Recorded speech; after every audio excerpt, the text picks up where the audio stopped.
A Stoic's Guide to Making Tough Decisions Under Pressure.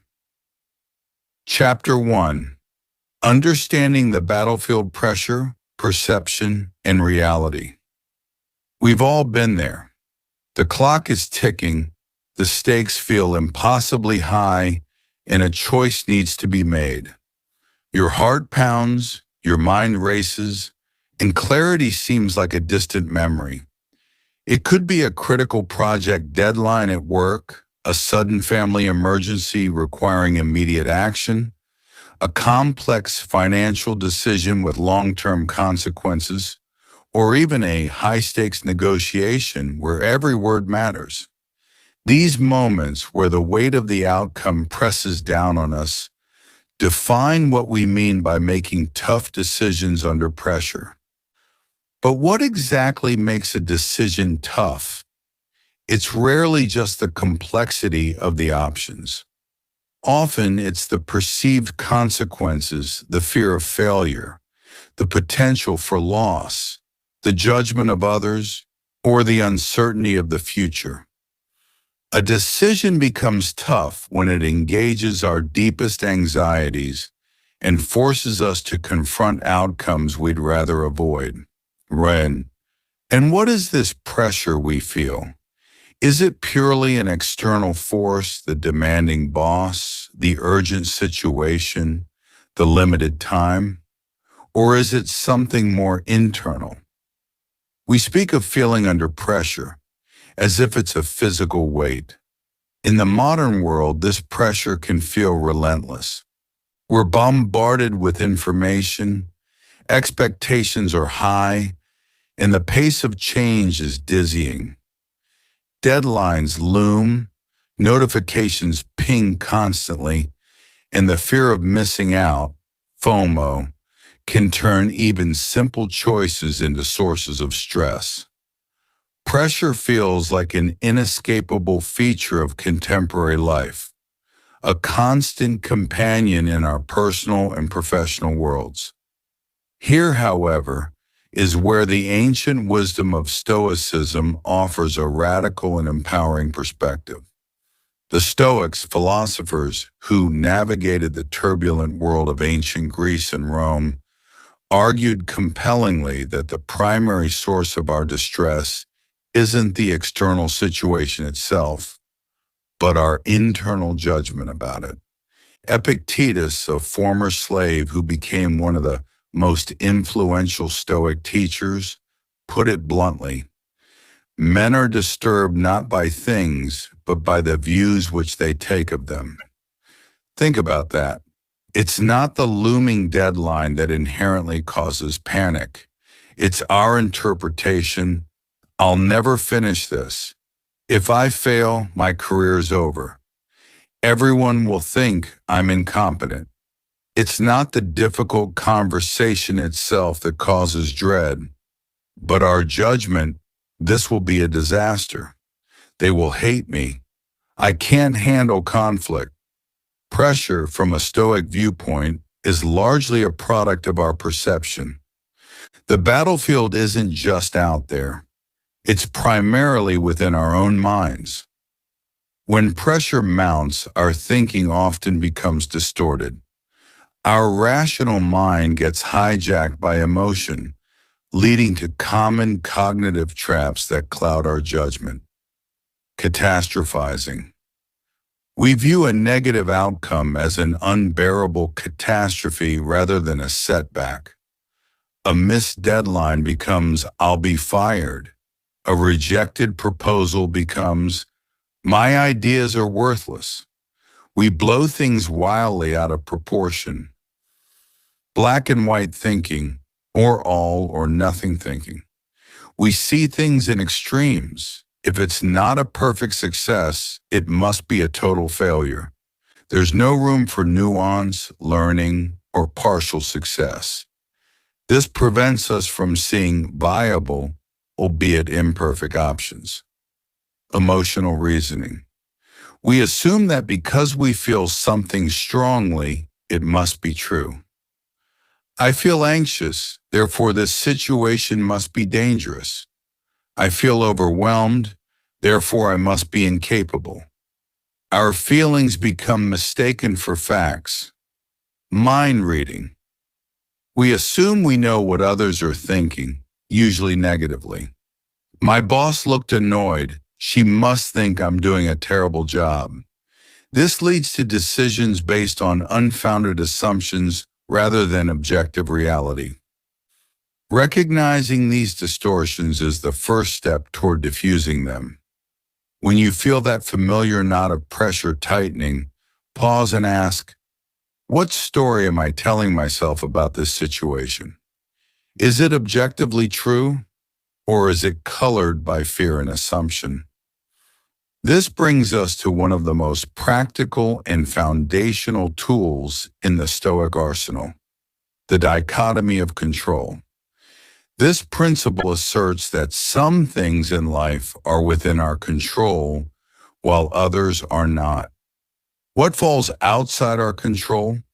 External events, the past, the laws of nature, and crucially, the actions and opinions of other people.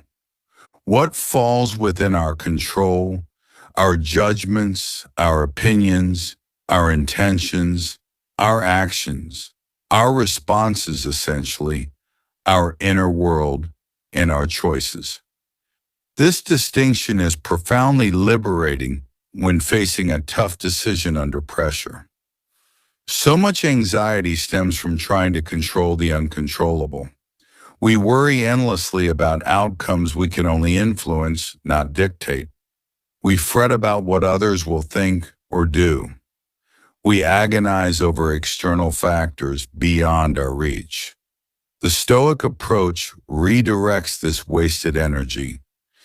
When faced with a high-pressure choice, consciously ask yourself, what aspects of this situation are truly within my control?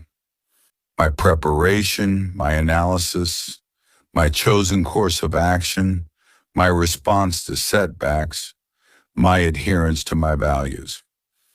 What aspects are outside my control? The final outcome, how others react, unforeseen external events, market fluctuations, luck. By focusing your attention and energy exclusively on what you can control, your thoughts, your efforts, your decisions, your character, you regain a sense of agency even amidst chaos. You stop fighting unwinnable battles against external circumstances and start managing the one thing you command, yourself. This doesn't mean becoming passive. It means directing your action where it can actually make a difference. You prepare diligently, you analyze rationally, you act virtuously, and you accept the outcome, whatever it may be, because you know you focused on your part of the equation. Understanding this battlefield, recognizing that pressure is largely perception shaped by our judgments, identifying the cognitive distortions that arise under stress, and firmly grasping the dichotomy of control lays the groundwork. It clears the fog, allowing us to see the decision-making process not as a terrifying ordeal, but as an opportunity to exercise our reason and virtue. This is the first step toward becoming the unflappable decision maker you aspire to be. Chapter 2. The Stoic Mindset Foundations for Resilience. In Chapter 1, we dismantled the common perception of pressure, revealing it as largely a product of our internal judgments rather than an overwhelming external force. We learn the power of focusing on what lies within our control, our thoughts, actions, and responses. But understanding the battlefield is only the first step. To navigate it effectively, especially when the stakes are high, we need to cultivate the right mindset, a mental fortress capable of withstanding the inevitable storms of life and decision-making. This chapter delves into the core tenets of Stoicism that forges inner resilience. At the heart of the Stoic worldview lies a revolutionary idea. Virtue is the sole good. In a world obsessed with external validation, wealth, status, pleasure, health, reputation, the Stoics declared that true happiness, eudaimonia, and a life well lived depend only on the quality of our character and the choices we make. The four cardinal Stoic virtues are: 1. Wisdom, Sophia, the ability to discern good, bad, and indifferent, understanding the world and our place in it, making sound judgments. 2. Justice, dikaiosine, treating others fairly and with kindness, understanding our social duties and acting for the common good. 3. Courage, Andrea, facing challenges, pain, or adversity with fortitude, acting rightly despite fear or discomfort. 4. Temperance, Sophrosini, practicing moderation, self-control, and discipline, mastering our desires and impulses. Why is this focus on virtue so crucial for decision-making under pressure? Because virtues are entirely within our control. External outcomes, whether a project succeeds, whether we get the promotion, whether others approve or not. By anchoring our sense of self-worth and purpose to our commitment to act virtuously, we create an internal stability that external events cannot shake. A tough decision, then, becomes less about achieving a specific outcome and more about navigating the situation with wisdom, justice, courage, and temperance. This shifts the goalpost from the uncontrollable outcome to the controllable, our character in action. Closely linked to virtue is the injunction to live in accordance with nature. For the Stoics, nature meant two things: human nature and the nature of the cosmos. Our specific human nature is defined by our capacity for reason. Therefore, living according to nature means using our rational faculty to understand the world, guide our actions, and manage our emotions. It means choosing logic over impulsive reaction, clarity over confusion, and deliberate action over panicked flailing. When pressure mounts, the Stoic strives to engage their rational mind, analyzing the situation objectively, as discussed in Chapter 1, and choosing a response aligned with virtuous principles, rather than being swept away by fear or desire. This resilient mindset wasn't just theoretical. It was forged in the lives of remarkable individuals who faced immense adversity. Marcus Aurelius, Roman emperor, arguably the most powerful man in the world, yet he constantly battled wars, plagues, personal loss, and political intrigue. His private journal, Meditations, reveals a man relentlessly applying Stoic principles to maintain his equilibrium and fulfill his duties. He reminds himself to look inward. The happiness of your life depends upon the quality of your thoughts. For decision-making, he emphasized acting for the common good and accepting what fate delivered. Epictetus. Born a slave, lamed by his master, he later became a revered teacher. His experiences deeply informed his emphasis on the dichotomy of control. He taught that focusing on externals leads to frustration and misery, while focusing on our inner responses grants freedom. His famous challenge resonates powerfully in decision-making. Make the best use of what is in your power and take the rest as it happens. Seneca. a wealthy statesman, playwright, advisor to the Emperor Nero, and ultimately forced to commit suicide. He wrote extensively on managing emotions, preparing for adversity, premeditatio malorum, and the shortness of life.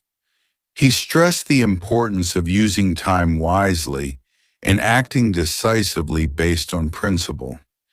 It is not because things are difficult that we do not dare. It is because we do not dare that they are difficult. These figures demonstrate that Stoicism isn't an armchair philosophy, but a practical guide for living through hardship. Their insights underscore the power of a well-trained mind. But what about things like health, wealth, or reputation? Surely these matter. The Stoics classified these as indifferent things. This doesn't mean they didn't care about them at all. They distinguish between preferred indifference, like health, wealth, friends, and dispreferred indifference, like sickness, poverty, loneliness. It's natural to prefer the former. However, the crucial point is that these things are morally neutral. They are neither good nor bad in themselves and have no bearing on our virtue or true happiness. We can be virtuous while sick or poor, and vicious while healthy and rich. Cultivating this indifference, or more accurately, this detachment, is vital for decision-making. If we desperately cling to achieving a preferred indifferent, like securing a specific job title or financial gain, or desperately fear a dispreferred one, like public criticism, our judgment becomes clouded by attachment and aversion. We might compromise our principles or make fear-based choices. By recognizing these as merely preferred but not essential, we can make decisions based on reason and virtue, accepting whatever outcome arises concerning these externals with greater equanimity. Finally, the Stoics believed in the logos, a concept representing the rational, ordering principle of the universe. They saw the cosmos not as random chaos, but as an interconnected, rationally structured whole. Living according to nature also meant understanding and accepting our place within this larger order. This fosters a sense of acceptance, amor fati, love of fate, which we'll explore later, and helps us see challenges not as personal affronts, but as part of the natural unfolding of events.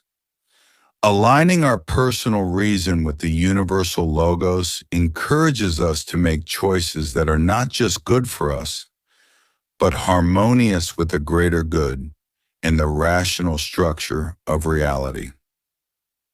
Building this Stoic mindset, grounding yourself in virtue, guided by reason, learning from the masters, detaching from indifferent outcomes, and aligning with the natural order creates the psychological bedrock for resilience. It doesn't eliminate pressure or difficulty, but it equips you with the inner resources to face them without being overwhelmed.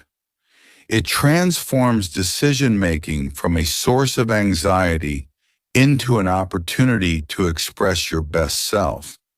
This foundation is essential as we move towards the specific techniques for managing emotions and applying logic under fire in the chapters to come. Chapter 3: Taming the Inner Storm, Emotional Regulation Under Fire. We've established the foundations: understanding pressure as perception, Chapter 1, and cultivating a resilient mindset centered on virtue and reason, Chapter 2. Yet even with the right mindset, the heat of the moment can trigger powerful emotions, fear, anxiety, anger, panic that threaten to hijack our rational faculties, precisely when we need them most. A tough decision looms, pressure mounts, and suddenly our carefully constructed inner fortress feels besieged by an inner storm. How do we maintain calm and clarity when emotions run high? This chapter focuses on the Stoic toolkit for emotional regulation, practical techniques designed not to eliminate emotions, but to understand them, manage them, and prevent them from dictating our actions. A common misconception paints the Stoic as a cold, emotionless statue. This is inaccurate. The Stoics recognized emotions as natural human responses, often triggered by initial impressions, fantasiae. The key, they argued, lies not in feeling nothing, but in examining these impressions with reason before assenting to them, before agreeing that the initial emotional interpretation reflects reality. It's the difference between noticing a wave and being swept away by it. When facing a high-pressure decision, the goal is to acknowledge the rising tide of emotion without letting it drown your judgment. One of the most powerful, albeit counterintuitive, Stoic techniques for managing fear and anxiety is the premeditatio malorum, or the premeditation of evils. This involves deliberately contemplating potential negative outcomes before they occur. At first glance, this might seem like morbid worrying, but its purpose is the opposite. By calmly and rationally considering worst-case scenarios related to a decision, what if the project fails?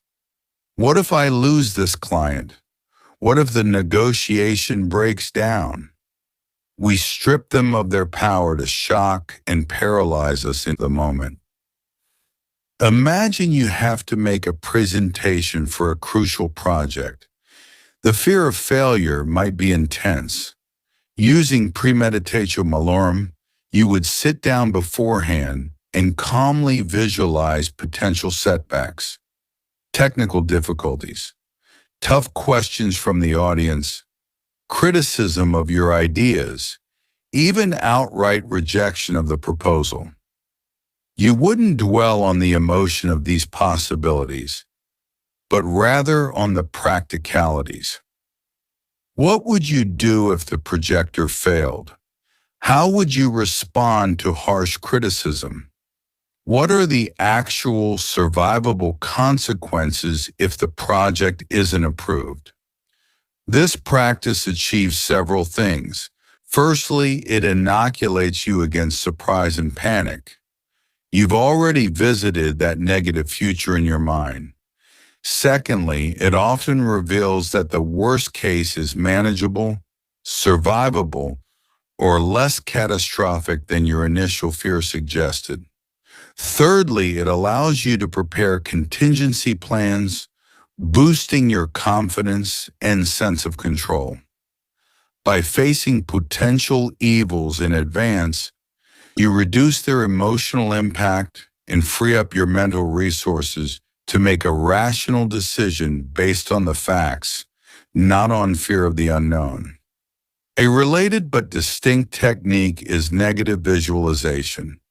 While premeditatio malorum focuses on specific future misfortunes, negative visualization involves contemplating the loss of things we currently possess and value: our health, our loved ones, our job, our home, our abilities. Seneca advised regularly reflecting on how easily these could be taken away. Again, the goal isn't to be morbid, but to cultivate profound gratitude for what we have right now. How does this help in decision-making? When we constantly, subtly take our current situation for granted, we become overly attached to maintaining it. The prospect of losing something, a job, financial security, a certain level of comfort, can feel terrifying, leading to overly conservative or fear-driven choices. By practicing negative visualization, we loosen our desperate grip on these preferred indifferents. We appreciate them deeply, but we also mentally rehearse their absence. This reduces the perceived stakes of decisions that might involve risk or potential loss. It fosters resilience by reminding us that our core well-being, our virtue, our inner state, can persist even if external circumstances change. We make decisions with less attachment to a specific outcome concerning these externals.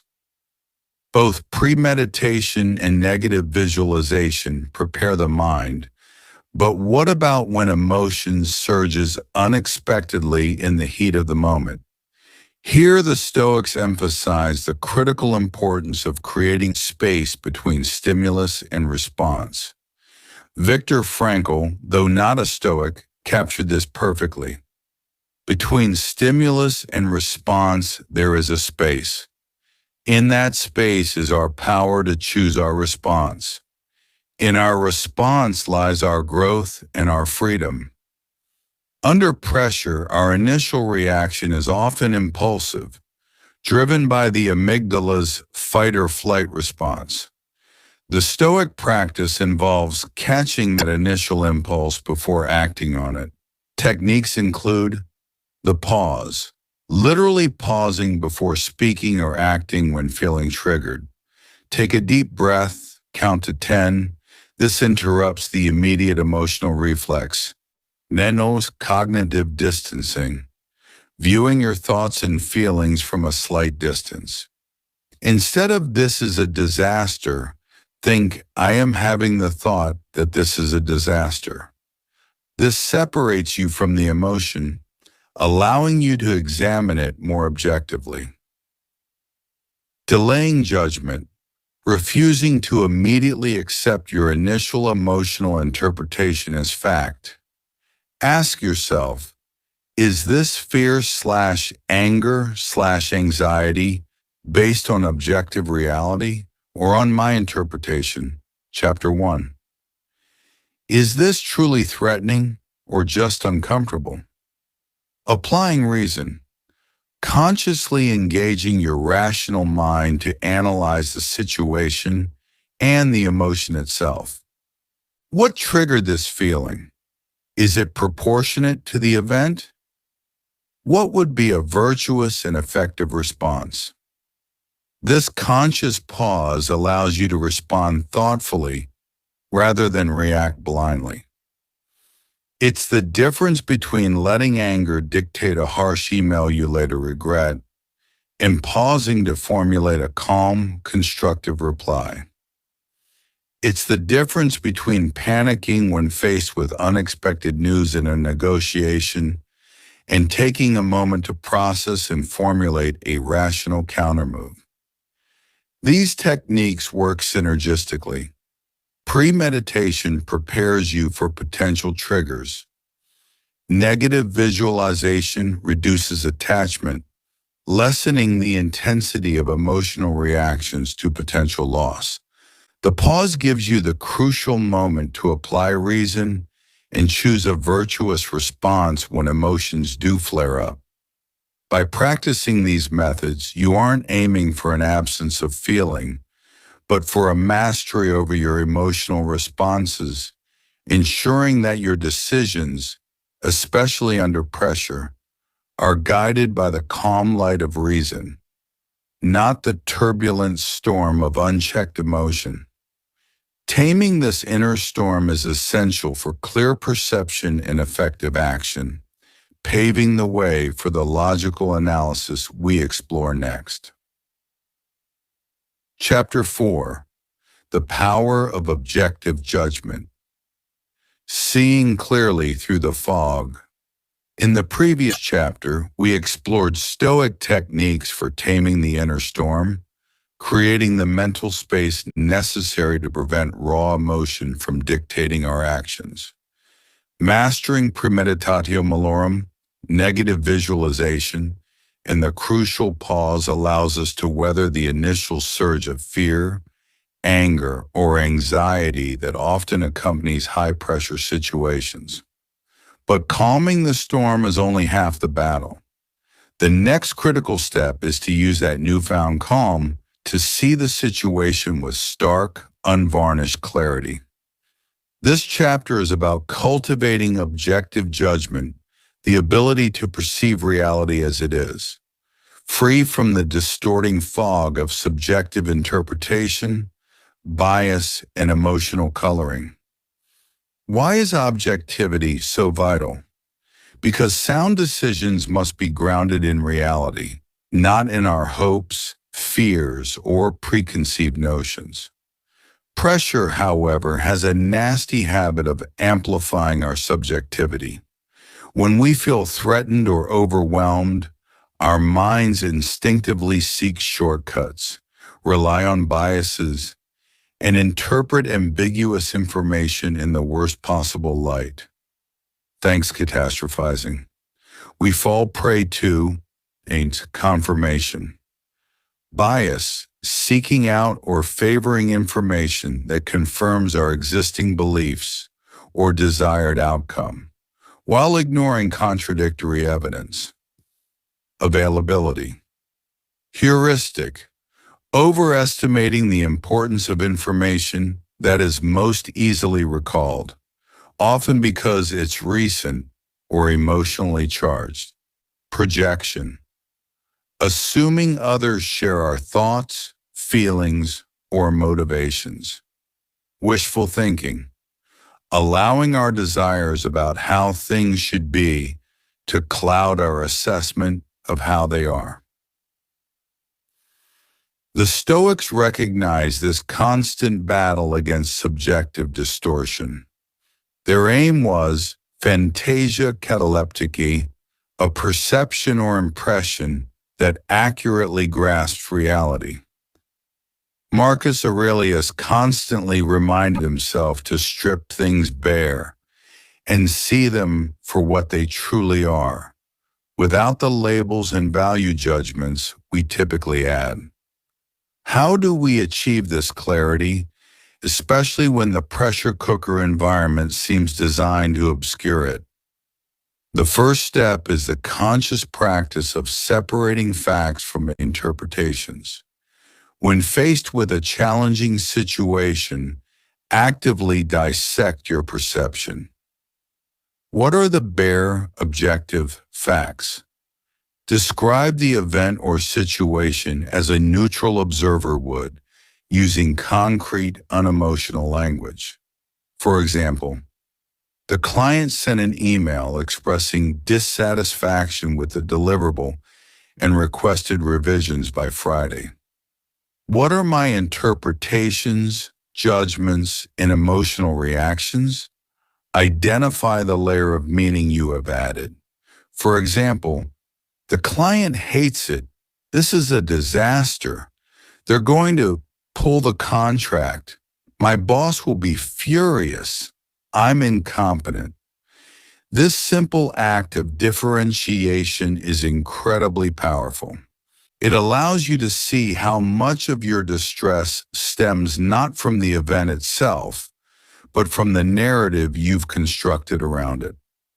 Marcus Aurelius took this further, advocating for breaking down even seemingly impressive or terrifying things into their constituent parts to demystify them. A fancy meal becomes dead fish, dead bird, dead pig. Fine wine is fermented grape juice. Royal purple robes are sheep's wool dyed with shellfish blood. While perhaps unappetizing, this practice strips away the subjective gloss and reveals the underlying reality, reducing awe or fear. Similarly, a career-defining presentation can be broken down into preparing slides, speaking words, answering questions, manageable components rather than a monolithic source of dread. To further enhance objectivity, the Stoics employed techniques to gain psychological distance. Plato's view, or taking the view from above, Imagine yourself floating high above the situation, looking down on yourself and the events unfolding. See it within the context of your street, your city, your country, the planet, the cosmos. This broad perspective shrinks the perceived importance of immediate problems, reduces personal entanglement, and fosters impartiality. Your current crisis appears as a tiny speck in the vastness of space and time, making a knee-jerk emotional reaction seem less appropriate. Hierocles' circles. The Stoic philosopher Hierocles described our sense of connection as a series of concentric circles. The self at the center, then family, friends, local community, country, and finally all humanity. Objectivity is enhanced by consciously expanding our circle of concern beyond the self, considering the situation from the perspective of others involved or even humanity as a whole. How does this decision impact my team, the company, the wider community? This shifts focus from purely personal stakes. Seeking external input, cautiously. While Stoicism emphasizes self-reliance, seeking counsel from trusted, rational individuals can provide valuable external perspectives, helping identify biases we might miss. The key is to choose advisors known for their reason and impartiality, not those likely to simply echo our own views or emotions. Complex decisions often feel overwhelming, making objective analysis seem impossible. Here, the strategy of decomposition is invaluable. Break the large, intimidating decision down into smaller, distinct components or sub-questions. Instead of tackling, should I change careers? Break it down. What are my core values and skills? What industries align with these? What are the financial implications? What steps are needed to explore option A? What are the risks, benefits of option B? Analyzing each smaller piece objectively is far more manageable than trying to grasp the whole complex entity at once. Finally, one of the most effective tools for cultivating objective judgment is journaling. The act of writing forces thoughts out of the chaotic swirl of the mind and onto the page in more linear, structured form.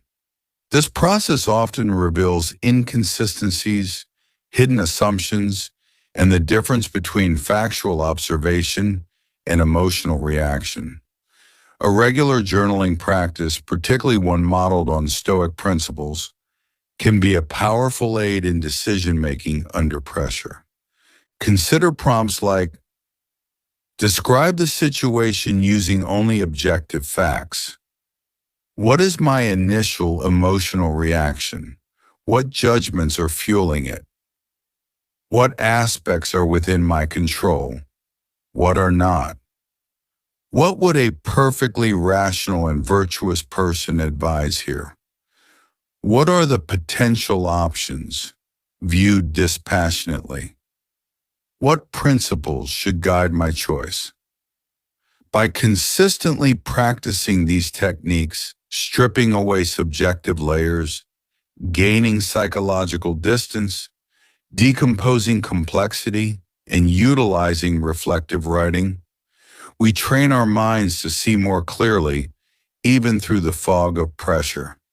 Achieving objective judgment doesn't mean becoming inhuman. It means becoming more effectively human, leveraging our unique capacity for reason to navigate challenges wisely.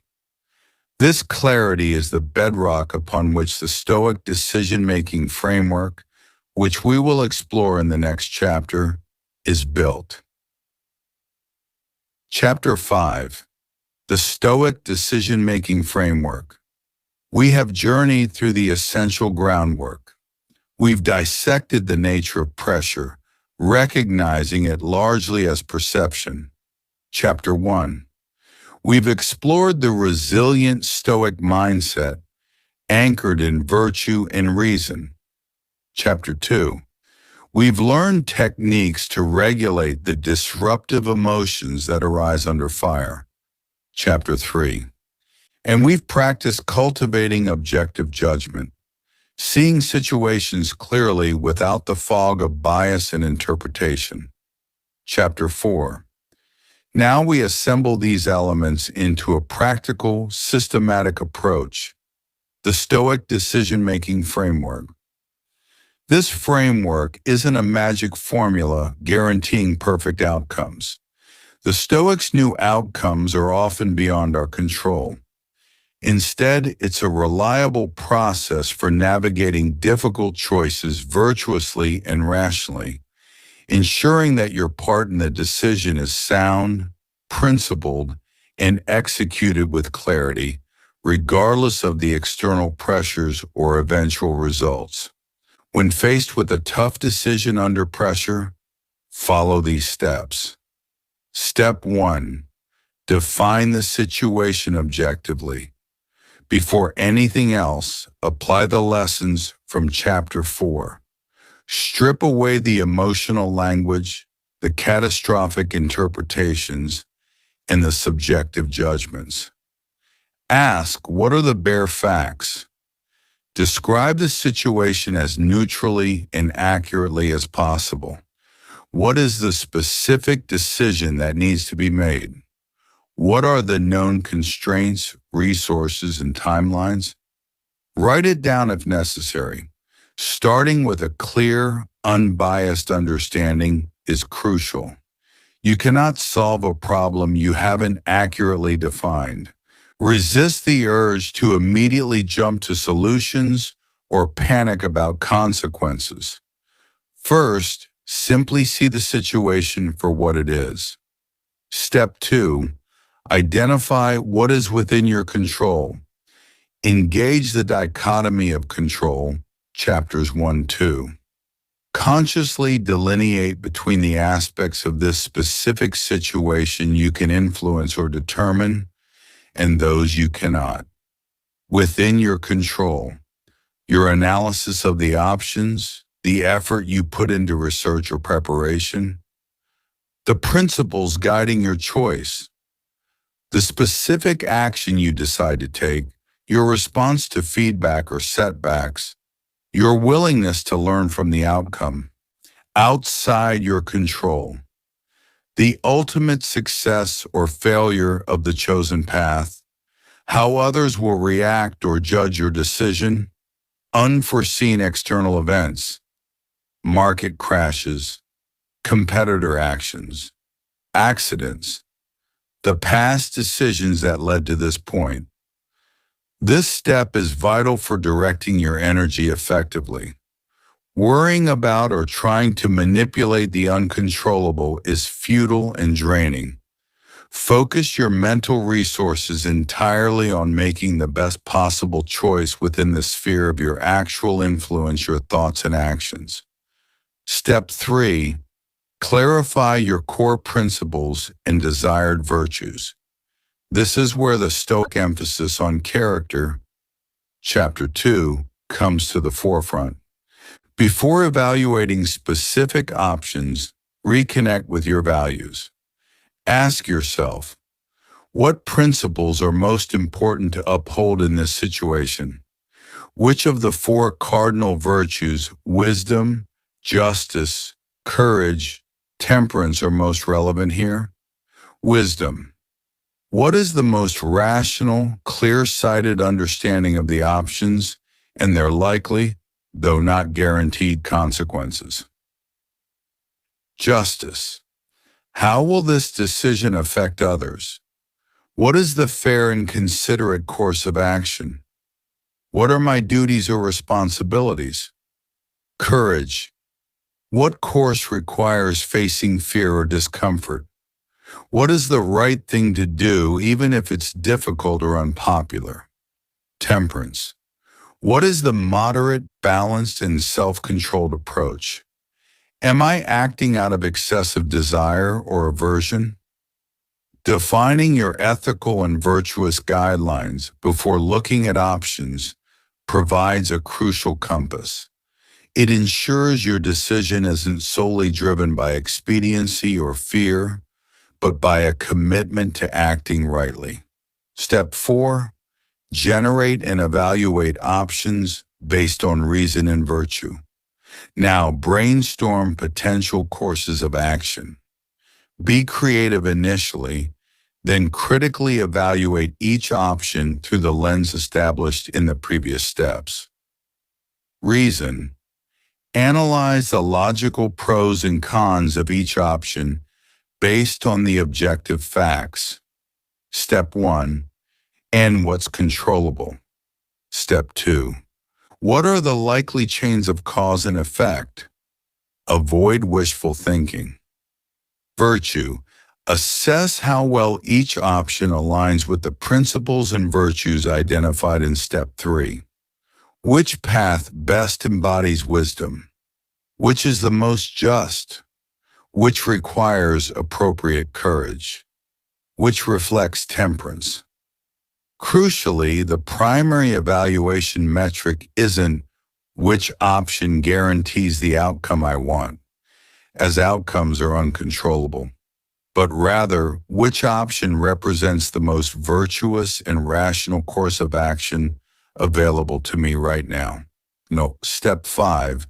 Choose and act decisively. Analysis paralysis is a common trap, especially under pressure.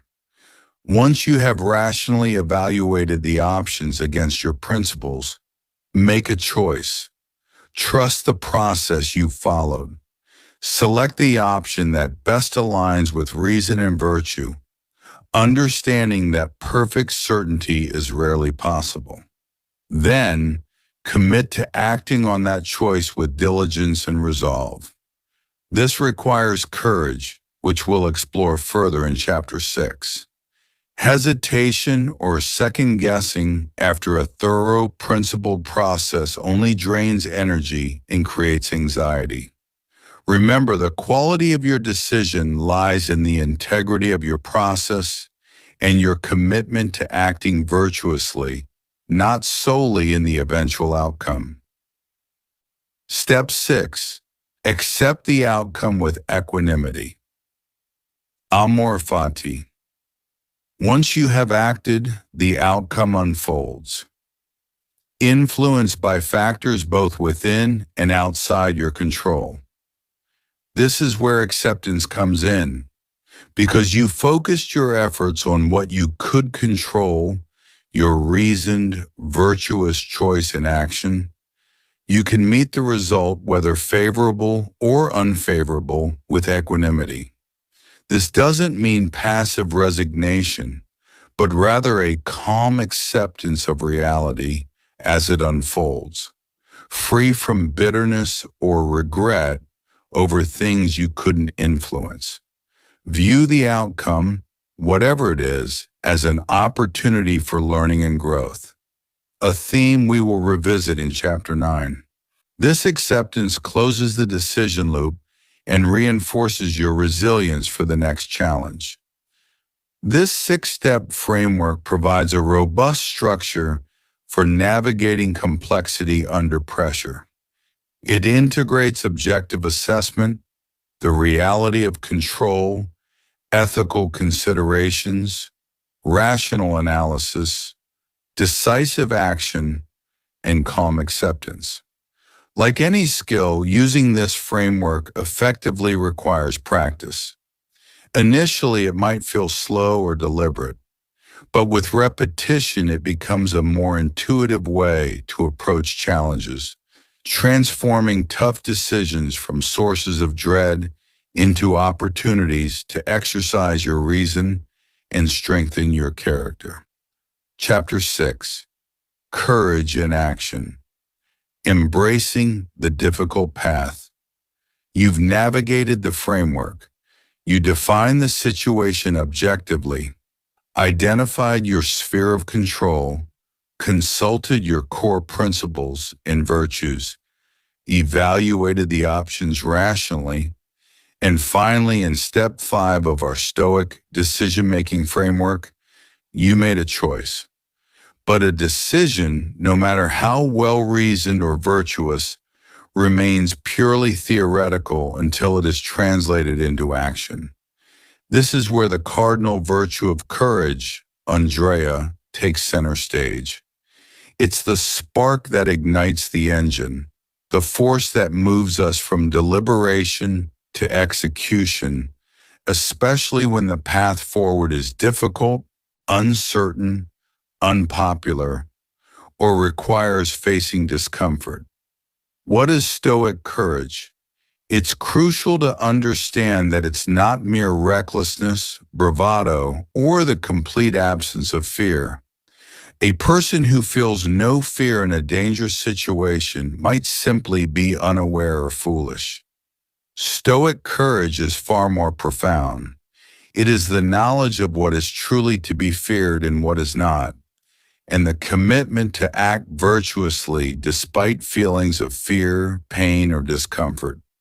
For the Stoics, the only thing truly fearful, the only real evil, is vice acting contrary to reason and virtue, wisdom, justice, courage, temperance. Everything else, pain, loss, criticism, failure, even death, falls into the category of indifference.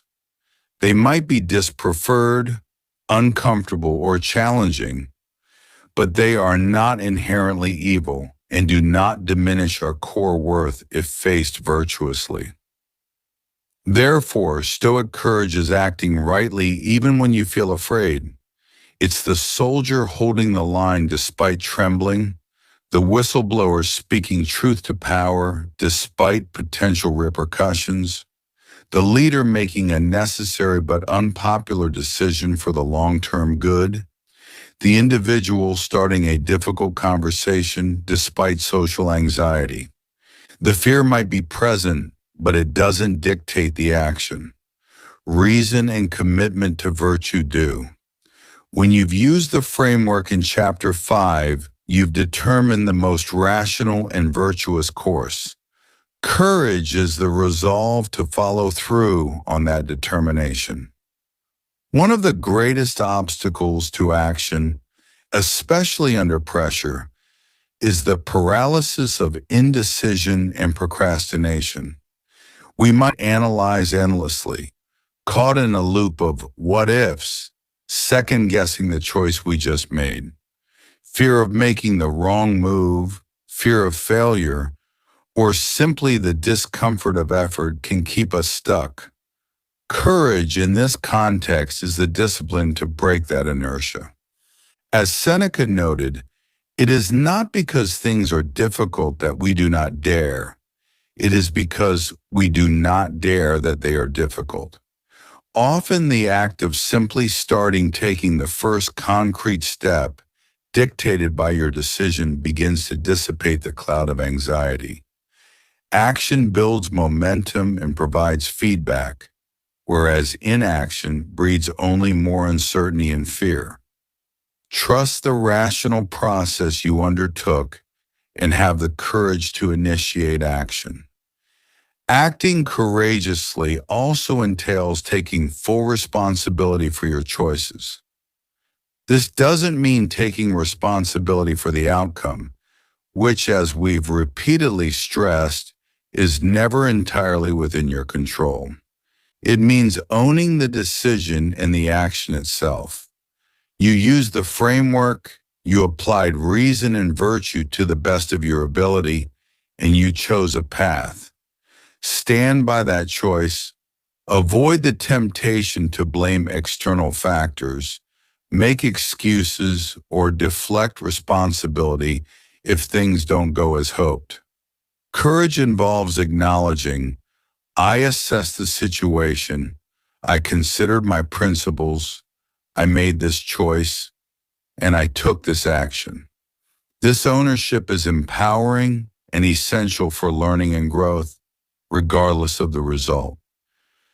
This brings us to a pervasive fear, the fear of making the wrong decision. This anxiety often stems from focusing too much on outcomes rather than process. The Stoic framework shifts this focus. If you followed the steps diligently, objective assessment, understanding control, clarifying virtues, rational evaluation, then the decision you made was the right one in the Stoic sense, because it was the most virtuous and rational choice available at that time with the available information.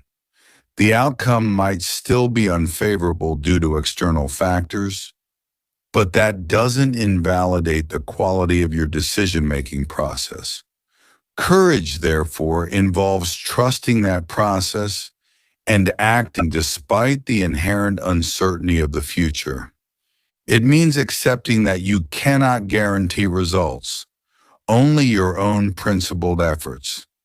If the outcome is not what you hoped for, the courageous response isn't crippling regret, but rather applying reason again, analyzing what happened, including factors outside your control, learning from the experience, as we'll discuss in Chapter 9, and moving forward without letting the fear of imperfect outcomes paralyze future action. It's important to recognize that courage isn't reserved for dramatic life or death situations. It manifests constantly in everyday choices made under pressure. The courage to have an honest but potentially uncomfortable conversation with a colleague or loved one. The courage to set boundaries and say no when overcommitted. The courage to admit a mistake and take steps to rectify it. The courage to pursue a challenging project or skill, accepting the risk of failure. The courage to stick to your ethical principles when pressured to compromise. The courage to apologize sincerely. The courage to ask for help when needed. Each time you choose the rational, virtuous path despite internal resistance, fear, laziness, discomfort, or external pressure, you are exercising Stoic courage. It is the muscle that turns philosophical principles into lived reality. Without it, the most brilliant analysis and virtuous intentions remain inert. With it, you embrace the difficult path, take responsibility for your part, and act with integrity in the face of uncertainty, embodying the strength and resilience of the Stoic ideal. This commitment to virtuous action naturally leads us to consider the impact of our choices on others, the domain of justice, which we will explore in the next chapter. Chapter 7. Justice and the common good decisions beyond the self. In the previous chapter, we explored the vital role of courage, the engine that translates principled decisions into decisive action, enabling us to embrace difficult paths despite fear or discomfort. However, Stoic virtue isn't solely about individual fortitude or internal consistency. We do not make decisions in a vacuum. We are by nature social creatures, deeply interconnected with those around us. This brings us to the next cardinal virtue, justice, dikaiosune. If courage provides the strength to act, justice provides the ethical compass, ensuring our actions are fair, considerate, and contribute positively to the common good, even when pressure tempts us towards self-interest. Stoic justice extends far beyond mere legal compliance. It encompasses fairness, kindness, goodwill, and fulfilling our duties towards others based on our shared humanity and capacity for reason. At its core lies the concept of cosmopolitanism, the profound idea that we are all citizens of the same world community. Marcus Aurelius frequently reflected on this. What is not good for the hive is not good for the bee.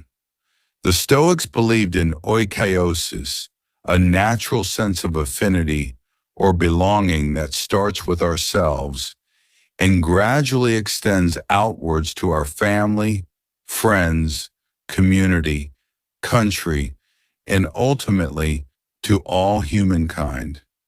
We are designed like bees in a hive or parts of a body to work together cooperatively.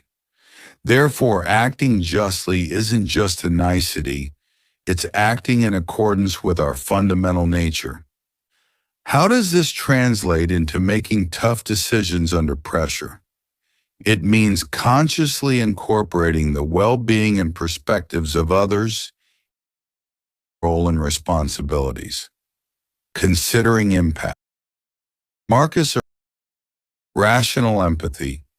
Strive to understand the situation from others' viewpoints. This isn't about being overwhelmed by their emotions, which could cloud our judgment, as discussed in Chapter 3, but about using reason to grasp their likely thoughts, motivations, and how our decision might impact them.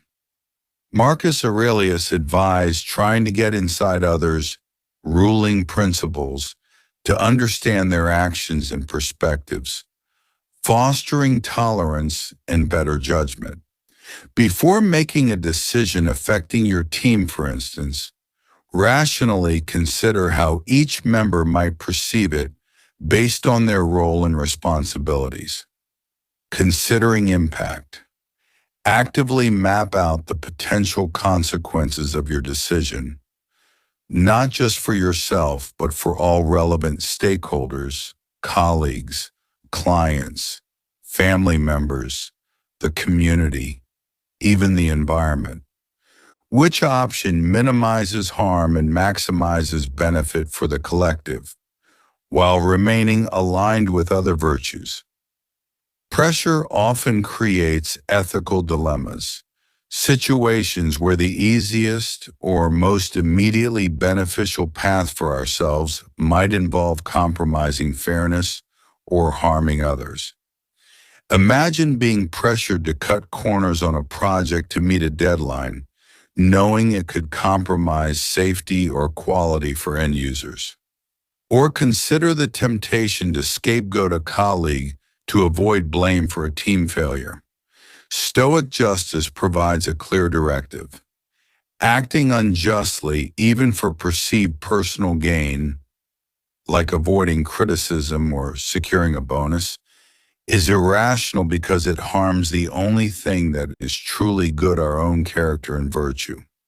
Short-term external advantages gained through injustice are ultimately losses when measured against the integrity of our inner selves.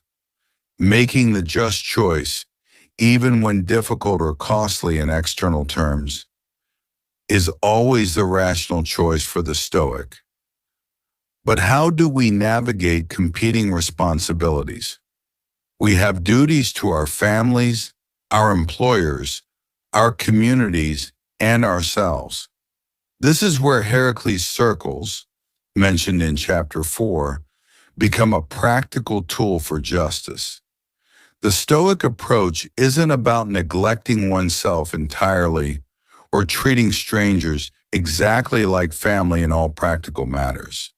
It's about recognizing the appropriate duties and level of concern for each circle and striving to fulfill them harmoniously, guided by reason. When facing a decision with conflicting responsibilities, say, a demanding work project conflicting with family commitments, justice involves rationally weighing the duties owed in each sphere, seeking a fair balance, and communicating honestly rather than simply defaulting to the path of least resistance or greatest personal convenience. It might involve negotiating expectations, finding compromises, or making difficult choices about priorities, always aiming for fairness within the given context. Ultimately, the Stoics view justice not merely as a social obligation, but as a fundamental aspect of rationality. Because we are inherently social beings, living in an interconnected and rationally ordered universe, the Logos, acting justly is acting rationally. Contributing to the common good aligns with our nature and the nature of reality. Conversely, acting unjustly is acting irrationally. It introduces discord, harms the social fabric upon which we all depend, and most importantly, damages our own character, our capacity to live a flourishing, virtuous life.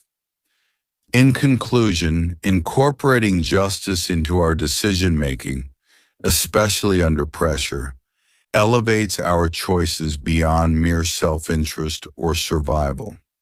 It prompts us to consider our interconnectedness, act with fairness and rational empathy, uphold ethical principles even when difficult, and balance our various responsibilities. By ensuring our courageous actions, Chapter 6, are also just, we move closer to making truly wise and virtuous decisions that benefit both ourselves and the common good. This commitment to fairness and social harmony naturally leads us to consider the role of balance and moderation in our actions, the virtue of temperance, which we will explore next. Chapter 8, Temperance and Timing. Knowing when and how to act. We've navigated the path of courage, Chapter 6, ensuring our decisions translate into action, and justice, Chapter 7, ensuring those actions consider fairness and the common good. Now we arrive at the fourth cardinal Stoic virtue, temperance, sophrosyne. If courage provides the engine and justice the compass, temperance acts as the skilled driver, ensuring our actions are measured, balanced, well-timed, and executed with self-control. Under pressure, the impulse can be towards rashness, excess, or immediate reaction. Temperance is the vital counterweight, promoting harmony, moderation, and the wisdom to know not just what to do, but when and how to do it. Stoic. Temperance isn't about dour self-denial or rigid abstinence from pleasure. It's about moderation, self-mastery, and inner harmony. Sophrosyne literally means soundness of mind or self-control. It's the virtue that keeps our desires, appetites, and emotions in check, allowing reason to remain firmly in command. It's about avoiding extremes too much or too little, too soon or too late. In the context of decision-making, temperance ensures that our choices and subsequent actions are proportionate, appropriate, and free from the distortions of excessive desire or aversion. One key application is moderation in action and reaction. Pressure can often lead to overreaction. We might respond to criticism with excessive defensiveness, pursue a goal with frantic, counterproductive energy, or react to a setback with disproportionate despair. Temperance encourages a measured approach. It prompts us to pause, as discussed in Chapter 3, and assess the appropriate level of response. Does this situation require a firm stand or a gentle nudge?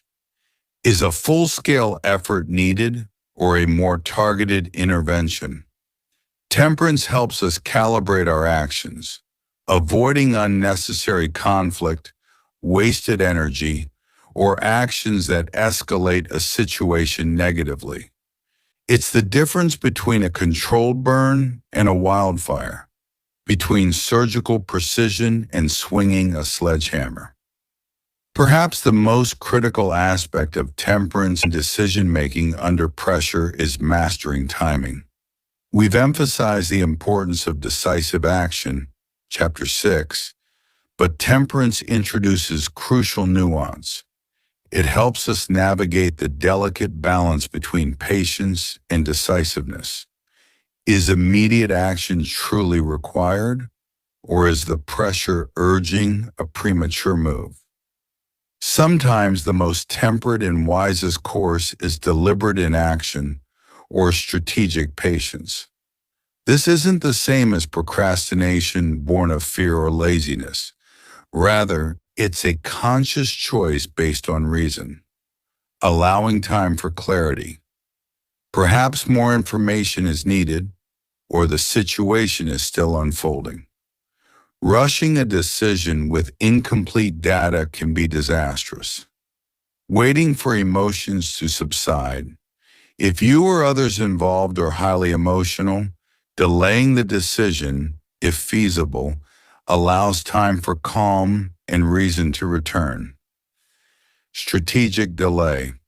In negotiations or conflicts, sometimes letting time pass can shift dynamics or allow tensions to cool. Temperance grants the discipline to resist the urge for immediate resolution when patience is the more rational path. Conversely, it also helps recognize when analysis has become excessive and decisive action is needed, preventing patience from turning into paralyzing inaction. Discerning the right timing requires careful application of reason to the specific context. In Kunji's, this leads directly to the wisdom of knowing when not to make a decision immediately, even when pressure mounts.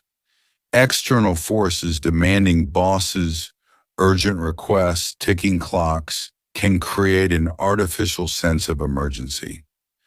Temperance involves critically assessing whether the urgency is real or manufactured.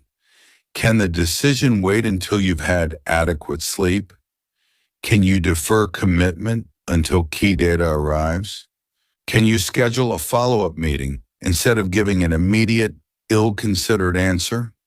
Having the self-control to say, I need more time to consider this properly, or I cannot give you an answer right now, is a powerful application of temperance, protecting you from being railroaded into poor choices.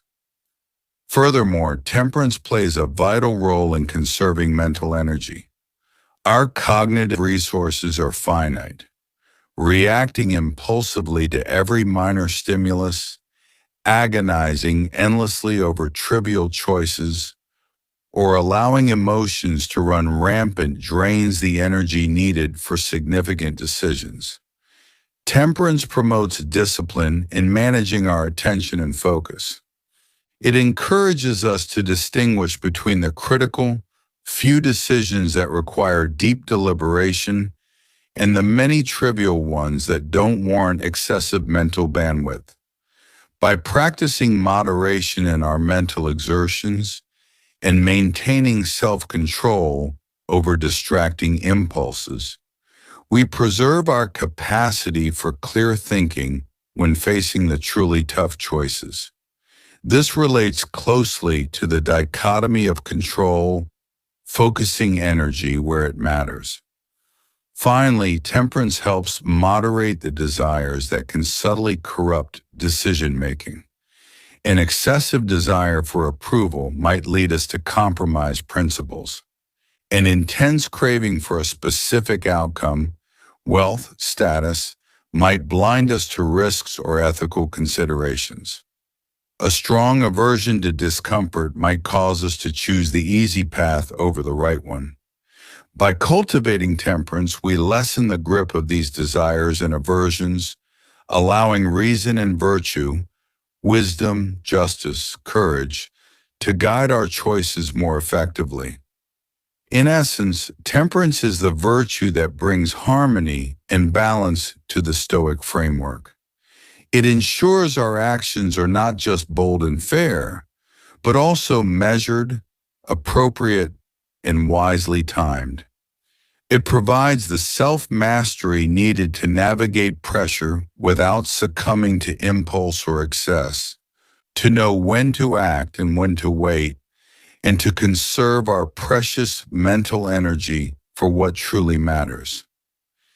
It is the final regulating influence ensuring our decisions are executed with skill and soundness of mind, preparing us to face the outcomes, whatever they may be, which is the focus of our next chapter. Chapter 9. Learning from Outcomes, Acceptance, Reflection, and Growth. You've followed the Stoic Framework, Chapter 5. You've acted with courage, Chapter 6. Justice, Chapter 7, and Temperance, Chapter 8. You made the most rational and virtuous choice available, marshaling your inner resources to navigate the pressure. And yet the outcome might not be what you hoped for. The project might still fail. The negotiation could sour. The difficult conversation might not yield understanding. This is an inevitable part of life, as so much lies outside our direct control. How then does the Stoic approach help us deal with the aftermath, transforming every result, favorable or not, into fuel for resilience and wisdom? The cornerstone of the Stoic response to outcomes is amor fati, often translated as love of fate. This powerful concept, famously embraced by Nietzsche, but deeply rooted in Stoic thought, goes beyond mere acceptance. It's not a grudging tolerance of reality, but an active, affirmative embrace of whatever happens, seeing it as necessary, appropriate, and even beneficial in the grand scheme of the rationally ordered universe, the Logos. Marcus Aurelius expressed this sentiment repeatedly, urging himself to accept events as a doctor accepts a patient's prescribed treatment necessary for health. Loving your fate means welcoming all experiences, the pleasant and the painful, the successes and the setbacks, as integral parts of life's tapestry. It eliminates the mental energy wasted on wishing things were different, on railing against reality, or on harboring bitterness and regret about uncontrollable events. When you truly embrace amor fati, you understand that the only harmful thing is a vicious response, acting without reason or virtue. The external event itself, the outcome of your decision, is raw material. By accepting it fully, you free yourself to respond constructively and learn from it, rather than being emotionally crippled by it. Do not seek for things to happen the way you want them to, Epictetus advised. Rather, wish that what happens happen the way it happens. Then you will be happy. Crucial to cultivating amor fati is reinforcing the distinction we've made before, separating the quality of your decision process from the outcome itself. Your responsibility lies in adhering to the Stoic framework objective analysis, focusing on control, applying virtue, acting rationally and courageously. That is where the quality of your decision resides. The result that follows is influenced by countless external factors beyond your purview. Therefore, a decision made virtuously and rationally is a good decision in the Stoic sense, even if it leads to an unfavorable external outcome. Conversely, a decision made impulsively or unethically that happens to lead to success is still a bad decision from a character perspective. Decoupling your self-worth in your assessment of your decision-making skill from the unpredictable nature of results is essential for maintaining equanimity and avoiding the emotional roller coaster of external validation. With acceptance as the foundation, the next step is rigorous post-decision reflection.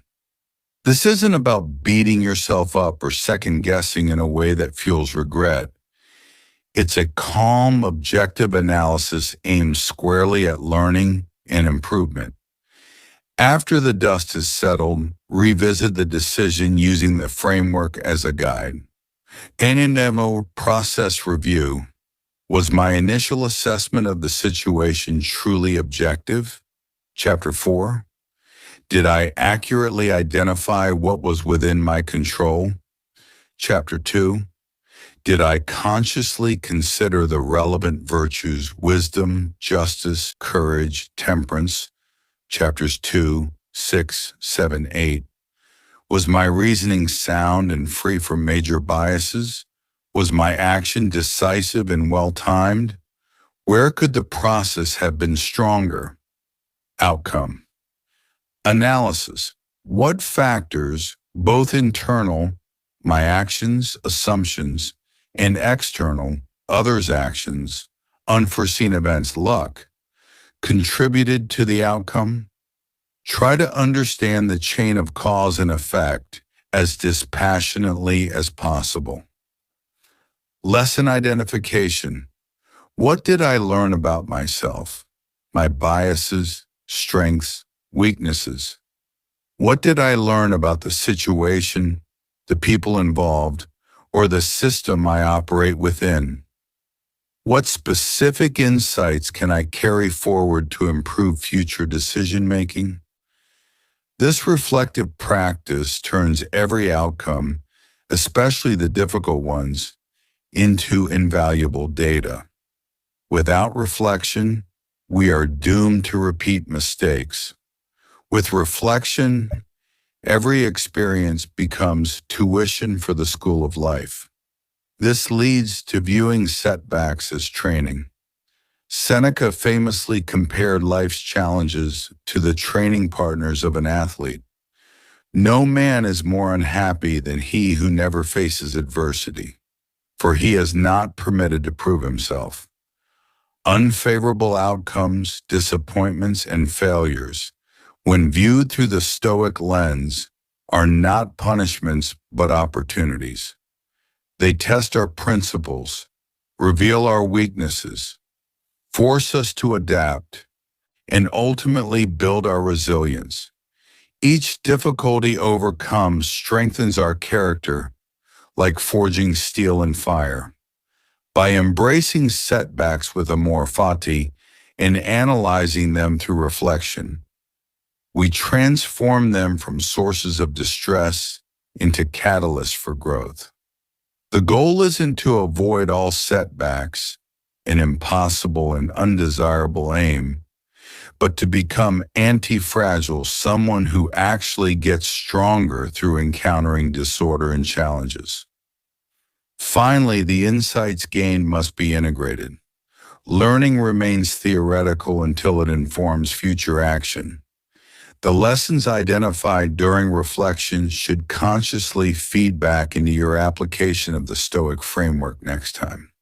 If you realized a bias skewed your judgment, be vigilant for it in the future. If you learn the importance of gathering more data, adjust your process accordingly. If you discovered a need to strengthen your courage in certain situations, practice it intentionally. This continuous cycle, virtuous action, acceptance of outcome, objective reflection, and integration of lessons is the engine of continuous improvement on the Stoic path. In summary, the Stoic approach to outcomes is profoundly empowering. By embracing amor fati, separating process from results, engaging in rigorous reflection, and viewing setbacks as training, we can navigate the inevitable uncertainties of life with inner peace and turn every experience into a stepping stone for wisdom and resilience. This perspective allows us to maintain our equilibrium and continue striving for virtuous action, regardless of external fortune, laying the foundation for making these principles not just a crisis toolkit, but a way of life, which we will explore in our final chapter. Chapter 10. Living the Stoic Decision-Maker Integration and Practice. We have reached the end of our journey through the Stoic Guide to Making Tough Decisions Under Pressure. We began by dissecting the nature of pressure itself, learning to see it primarily as a product of our internal judgments rather than an insurmountable external force. Chapter 1. We laid the foundation of the resilient Stoic mindset, anchored in virtue and reason. Chapter 2. And acquired practical tools for taming the inner storm of disruptive emotions. Chapter 3. We honed our ability to see situations with objective clarity. Chapter 4. And walked through a systematic framework for navigating difficult choices. Chapter 5. We explored the essential roles of courage. Chapter 6. Justice. Chapter 7. And temperance. Chapter 8. In executing our decisions virtuously. Finally, we learned how to face any outcome with acceptance, using reflection and setbacks as fuel for growth. Chapter 9. The question now becomes, what next? Is this merely a toolkit to be pulled out dusty from the shelf when the next crisis hits? The true power and promise of Stoicism lie not in occasional application, but in its integration into the very fabric of our daily lives. This philosophy is not just a method for handling emergencies. It's a comprehensive art of living, designed to cultivate resilience, wisdom, and inner peace continuously.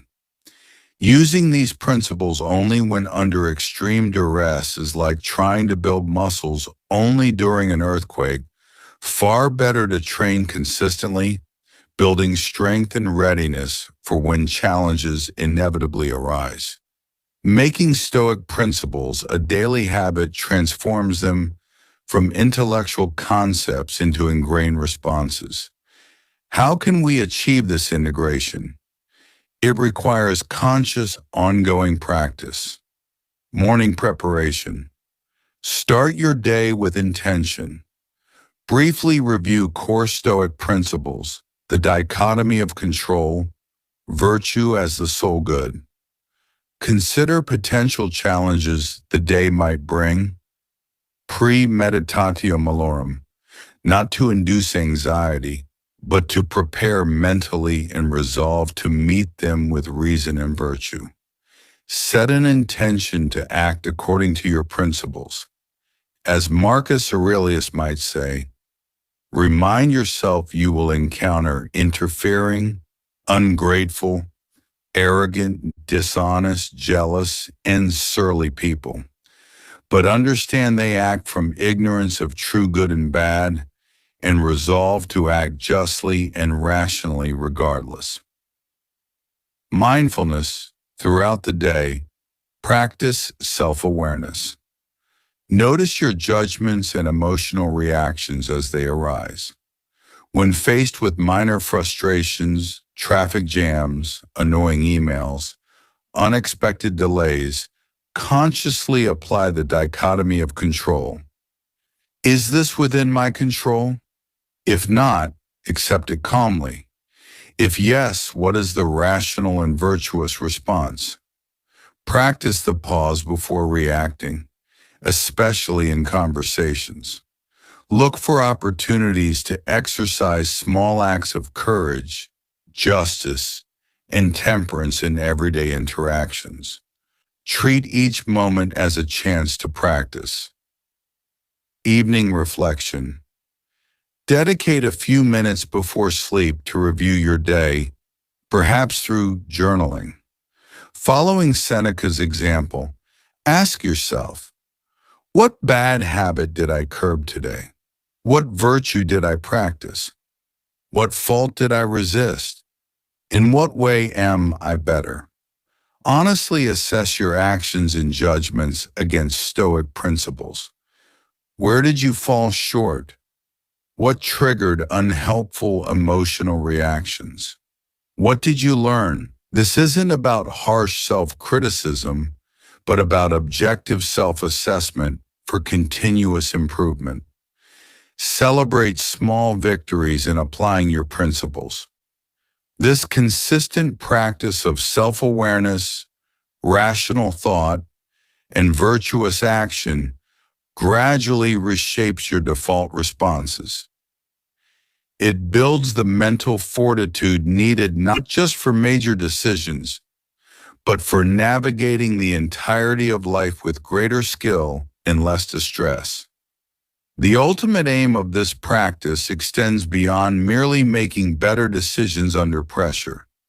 It leads towards the Stoic ideal of eudaimonia, a state of human flourishing characterized by inner peace, resilience, and rational virtue.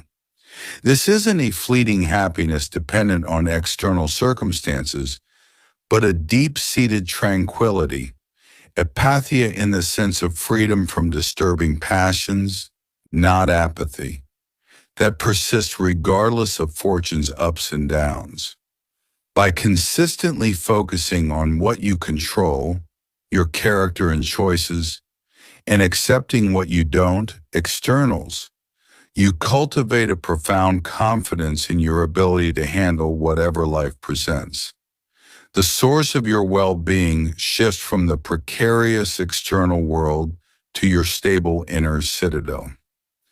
It's important to recognize that becoming a Stoic sage, the theoretical ideal of perfect virtue and rationality, is likely unattainable.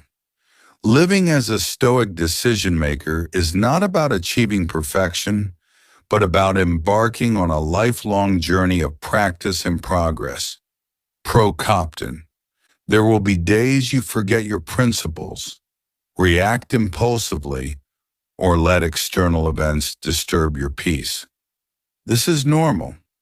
The key is not to despair, but to apply Stoic principles even to these lapses. Accept them without excessive self-criticism. Apply amor fati even to your imperfections. Reflect on why they occurred. Learn the lesson, and gently return to the practice. Progress, not perfection, is the goal. You now possess a powerful framework and a set of principles tested over millennia, designed to help you navigate life's inevitable challenges with greater clarity, courage, and calm. By committing to the ongoing practice of these ideas, integrating them into your daily routines and responses, you embark on the path toward becoming that unflappable, virtuous decision maker. You cultivate the ability to face pressure not with dread, but with the quiet confidence that comes from knowing you possess the inner resources to act with reason, integrity, and resilience, no matter what the world may bring.